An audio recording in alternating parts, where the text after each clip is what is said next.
kalau Anda hidup di zaman sahabat, apakah Anda boleh menafsirkan ayat-ayat sifat Allah dengan akal Anda? Kalau saya seorang sahabat, kemudian Allah berikan saya pengetahuan tentang ayat Al-Quran, tentang apa firman Allah, dan itu Nabi telah jelaskan kepada saya, atau memang langsung ilham dari Allah kepada Anda saya. bukan sahabat Nabi tentunya. Saya katakan Iya, kalau Anda hidup di zaman sahabat. seandainya. Kan seandainya. Ya.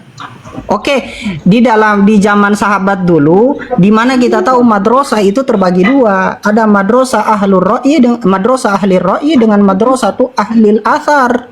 Dan mereka berbeda, sebagaimana Imam Abu Hanifah, dia mengutamakan ra'yun karena sedikit hadis yang sampai kepada beliau. Beda dengan Imam Malik yang mengutamakan asar karena memang terkumpul di tempat mereka asar-asar sahabat dan hadis Nabi. Dan kalau kita melihat kitabnya Imam Al-Baihaqi, beliau ketika menjelaskan di sini ya, di kitab Al-I'tiqad itu Al-Qaulu fil Istiwa, beliau mengatakan di sini ada yang beliau mengatakan begini ya. Wa qauluhu azza wa jalla wa huwa ma'akum aina ma kuntum innama arada bihi bi ilmihi la bidatihi. Beliau bahkan mentakwil di ayat ini loh. Waduh, gimana tuh yang bawa perkataan Imam Baihaqi sepotong dengan tulisan beliau, sedangkan kita membawakan langsung dari kitabnya Imam Al-Baihaqi, kitab I'tiqad atau akidahnya beliau lagi. Sekian dan terima kasih.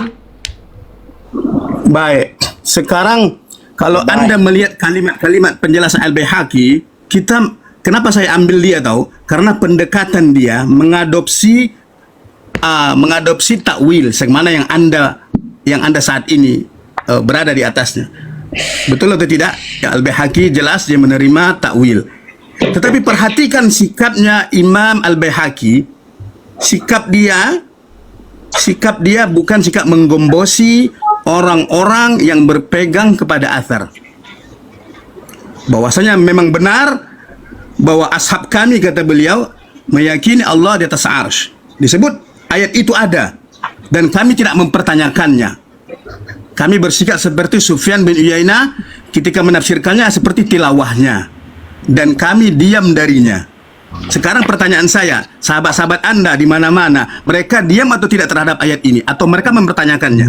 Dari tadi, Pak.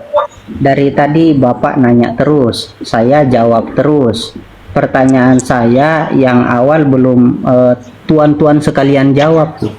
Saya itu mempertanyakan hal yang sangat simpel sekali. Saya itu bisa jawab yang Anda sampaikan tadi itu gampang jawab. Cuman begini, Anda lihat sendiri pernyataan Imam Al-Baihaqi tadi. Iya, Pak. Ada dua di situ.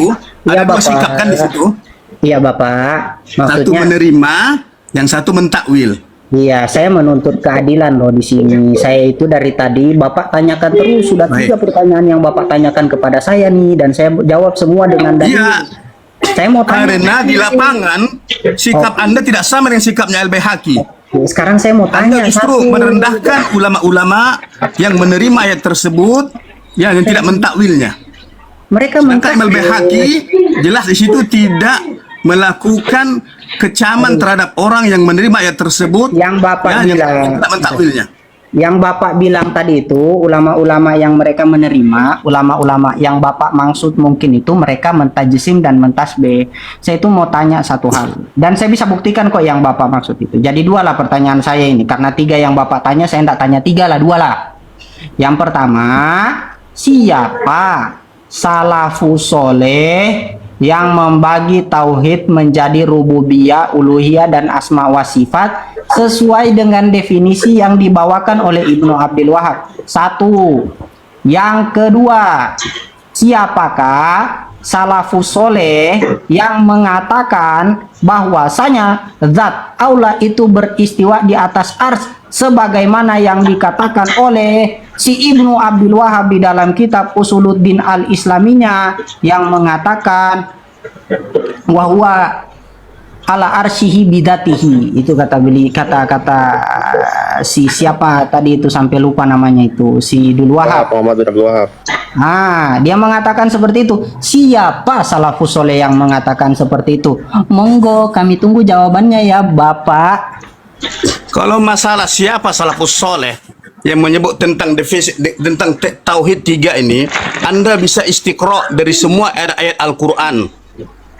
Ya, Anda bisa istiqra sebagaimana kita katakan siapa sahabat Nabi yang membagi hukum-hukum menjadi wajib, menjadi sunnah, menjadi mubah, menjadi makruh. Siapa yang mereka mendefinisikan 5 secara langsung? Tidak akan Anda temukan itu. Tapi dengan Anda istiqra, dengan Anda meneliti, Anda menemukan ada yang namanya mustahab atau sunnah. Dari sunnah dibagi lagi muakkadah. Kenapa muakkadah? Karena ganjarannya besar. Nabi tidak pernah meninggalkannya, kecuali bahkan ketika dia safar, ya, salat witir dan qabliyah isya dan seumpamanya. Sunnah muakkadah. Kemudian makruhat, Nabi SAW melarangnya, ya, dengan adab, ya kan?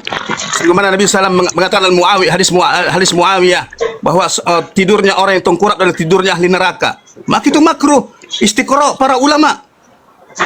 Kemudian haram, ya, sebagaimana Nabi SAW melarang, ya, melarang dari misalkan menzalimi orang lain.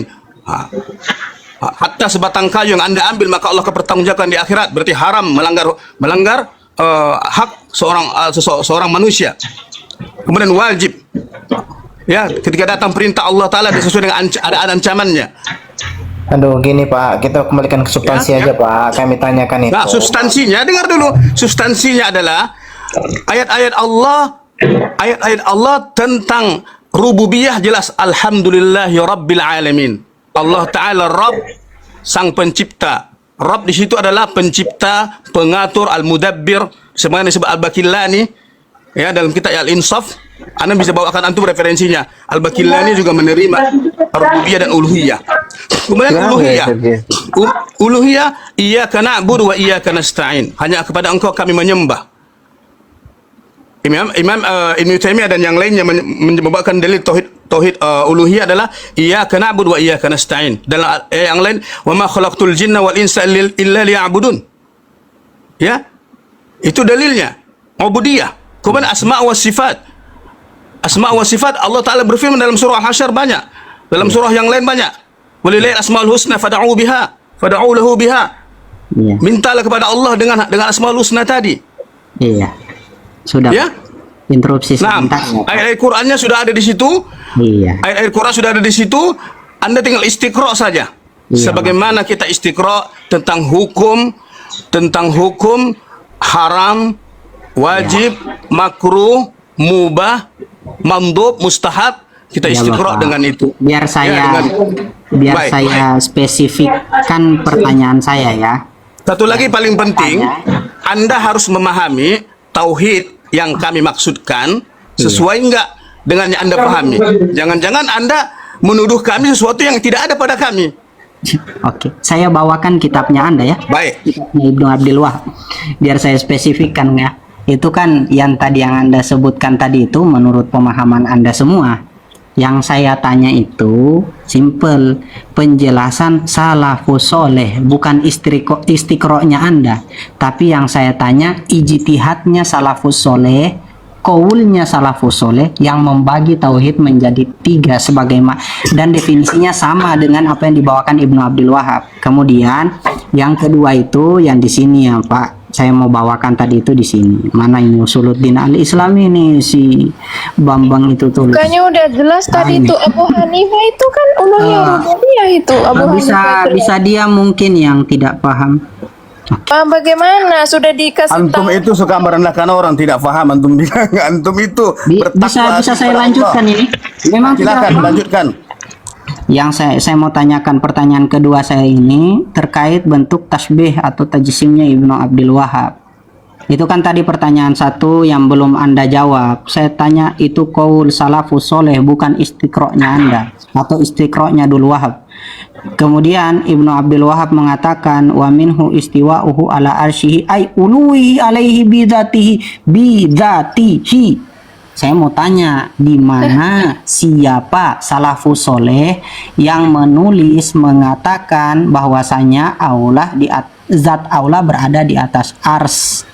Ini kan bagian dari asma wa sifat. Inilah permasalahan di dalam asma wa sifat ini nih.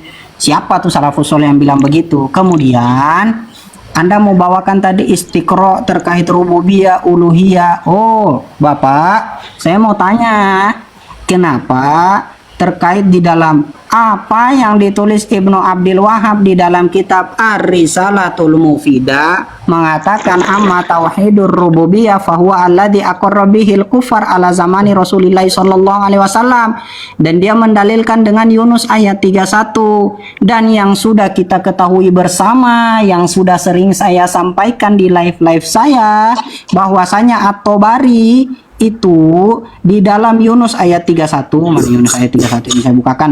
Yunus ayat 31 itu mengatakan yang dimaksud di dalam situ adalah, oh bukan ini. Yang dimaksud dalam situ adalah orang musyrik, bukan orang yang bertauhid rububiyah. Ini kata beliau At-Tabari. Kok bisa ada istiqro yang bertentangan dengan pemahaman salafus soleh, saudara-saudara? Ibnu Huzaimah itu salafus soleh bukan sih?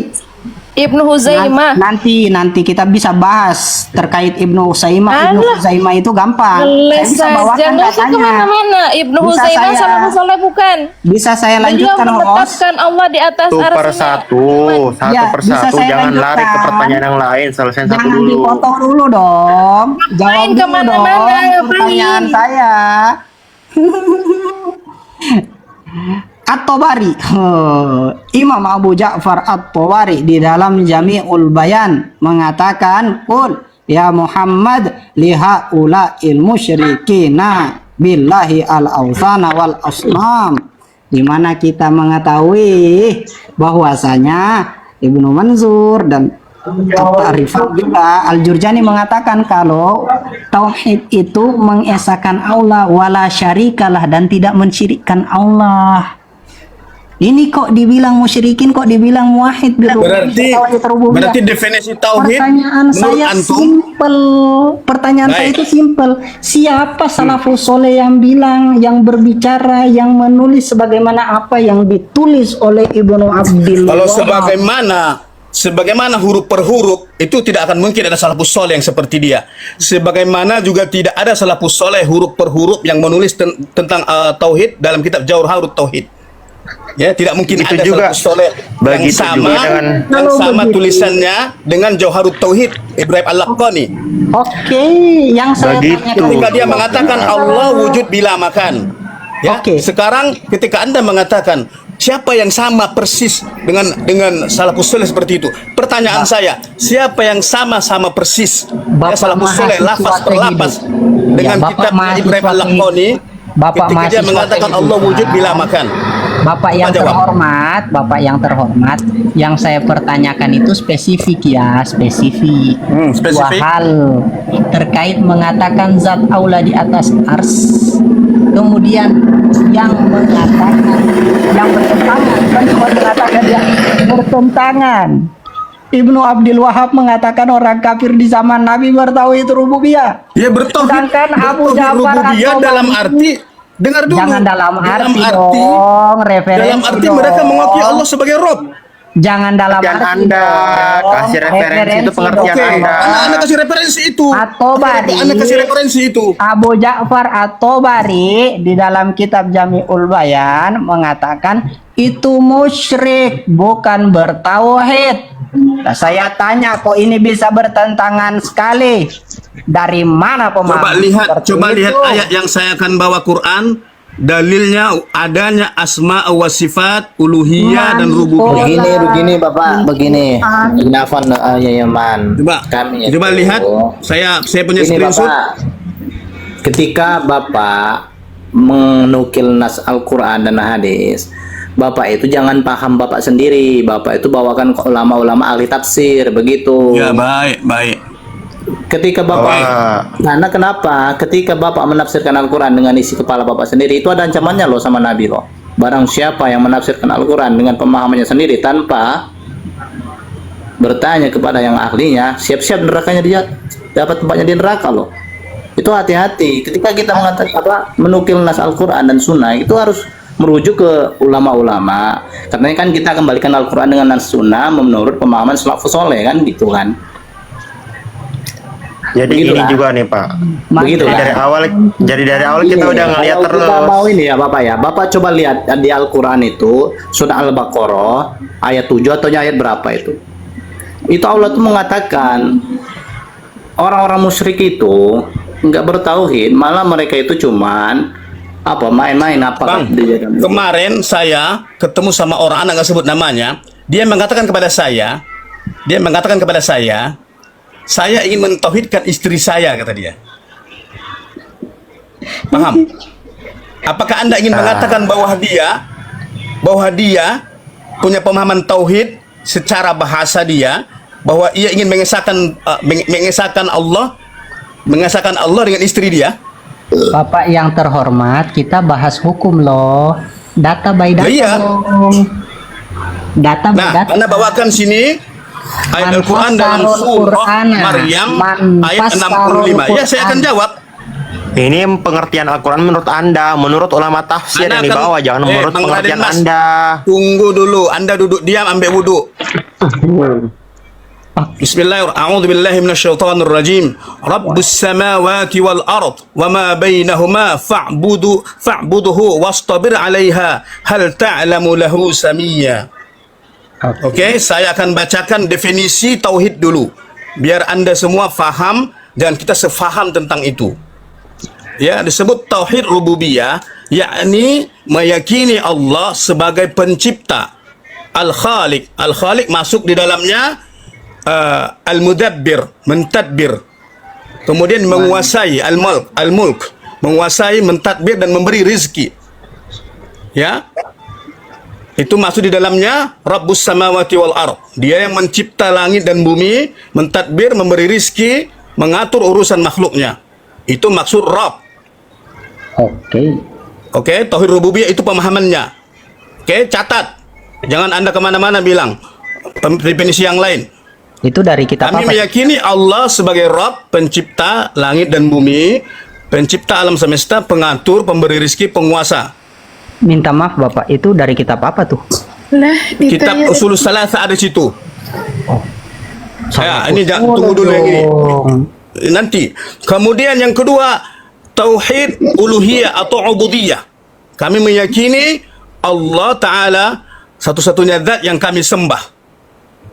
Sebab tu Imam Muhammad bin Abdul Wahhab dalam kitab beliau Usul Salasah membelikan dalil iyyaka na'budu wa iyyaka nasta'in. Di antaranya beliau mengatakan demikian. Yang kedua, wa ilahukum ilahu wahid, la ilaha illa huwa rahmanur rahim. Dan ayat-ayat yang lainnya. Maka di sini masuk fa'buduhu wastabir 'alaiha. Bersabar di atasnya. Perintah bersabar. Rabb ada di situ, ubudiyah ada di situ, mentauhidkan Allah, mengkhususkan ibadah hanya kepada Dia. Tidak boleh menyembah selain Allah, kemudian tidak boleh mengkhususkan ibadah kepada selain Allah. Jadi kami memegang pemahaman tauhid uluhiyah bahwa ibadah hanya khusus kepada Allah. Ahlul mujtahid wal mufassir, kita minta referensi salafus Kemudian, soleh tunggu dulu. memahami ayat seperti itu. Baik, tunggu dulu, diam, ambil wudhu.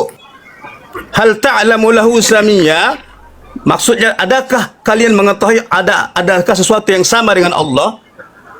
Nah, di sini jelas disebutkan tentang ketidaksamaannya Allah dengan makhluknya. Didukung dengan dalam surah Asy-Syura ayat 11, laitsa kamitslihi syai'un wa huwas samiul basir. Allah sebut wa huwas samiul basir. Tidak ada sesuatu yang sama dengannya, dan Dia maha melihat, maha mendengar lagi maha melihat. Kemudian saya akan bawakan tafsir di sini yang ringkas, tafsir As-Sa'di. Ana bawa dalam bahasa Indonesia biar kita faham, ya. Ana bawa sini dalam handphone lain. Tafsir siapa Pak? Bentar. Tafsir siapa tadi? As-Sa'di. Oh, As-Sa'di. As-Sa'di. Ya. Salafus Soleh nggak ini? Salafus soleh atau bukan itu, As-Sa'di? Salafus soleh atau bukan? Oke, ana bawa tafsir Ibnu Katsir, antum terima atau tidak? Saya begini Bapak, saya itu Ibnu bawa Katsir itu tafsir bil ma'thur yang mereka Iya. yang dia juga ambil daripada At-Tabari. Iya Bapak. Ibnu Katsir Baik, Anda bawa dari Ibnu Katsir agak panjang. atau Bari dong, Salafus Soleh dong. Yang dari At-Tabari langsung dong. Iya. At-Tabari. Anda ambil yang ringkas dari Ibnu Katsir, kemudian Anda akan bawakan dari At-Tabari. Tunggu ya. Silahkan. As-Sa'di ini jauh sekali As-Sa'di. Gak usah Sa'di. Kalau Anda nggak terima Sa'di, Iya, 1376 ini, 13 di ini Ibnu Abdul Wahab sudah mati, dia belum lahir ini. oh kalau begitu Bang, kita nggak usah pakai Jauhrid Tauhid Bang. Abad ke-9 dia Bang. Saya kan dari tadi bawa bawa Kalau gitu At-Tabari. kita nggak usah pakai Ummul Barohin Bang. Saya kan kita diskusi Tampakkan aja Bang begitu Bang. Dia bukan Salafus Soleh Bang. Iya kan, kita dari tadi kan diskusi Sedusi jauh sekali. Ya, Ibrahim Al-Laqani jauh sekali dari salaf. Masih mending Imam Al-Baihaqi kan? Bapak bisa membedakan enggak antara kurikulum pendidikan di madrasah dengan Tidak penting dengan Anda forum tadi diskusi? berpegang dengan salaf, maka hari ini kita istiqomah, kita pegang salaf. Ayo, boleh?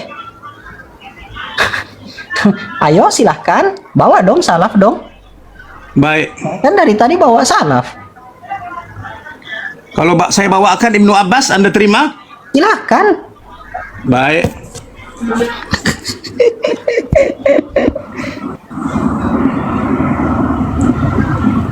Kok enggak bisa membedakan mana bangku pendidikan, mana forum diskusi? Ya, Anda tadi bilang tidak boleh kecelain salaf. Anda bilang sekarang Anda tanya Ibrahim Al-Laqani salaf atau bukan? Ya, As-Sanusi salaf atau bukan? Jauh dari salaf 1000 tahun. Kita mau diskusi ilmiah enggak sih ini? Iya, makanya Anda jangan ngoceh. Kalau enggak, Assalamualaikum, boleh izin Waalaikumsalam. sedikit interupsi. Mungkin Bapak mahasiswa boleh ditampilkan saja walaupun sebentar begitu mengenai referensi atau datanya supaya apa istilahnya tidak ada dusta di antara kita begitu. Baik. Terima kasih. Lagu aja dusta. Dari tadi kita lihat nih dari pertama ya. Jadi kalau ulama-ulama yang Wahabi itu boleh menistiqrar ayat-ayat Al-Quran, tapi kalau ulama-ulama kami menistiqrar hadis Nabi yang Tadi Ana mau bawa Ibnu Katsir, antum tidak terima. Ya sekarang saya cari dulu tafsir At-Tabari. berarti kalau kita menistiqrar